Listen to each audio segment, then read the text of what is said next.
How to fix slow Wi-Fi on iPhone. There are a few ways where you can fix this issue. Firstly, let's open the settings application on the iPhone device. And you want to go into Wi-Fi and simply turn it off. You can turn it back on after 20 to 30 seconds. Now you can check if it made your Wi-Fi any faster. If it does not resolve the issue, then press on the I button and click on the forget this network and forget. Now what you can do is go back and rejoin it by putting in the password.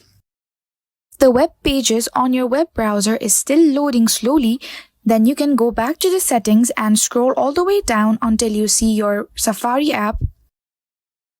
As you can see, I found it.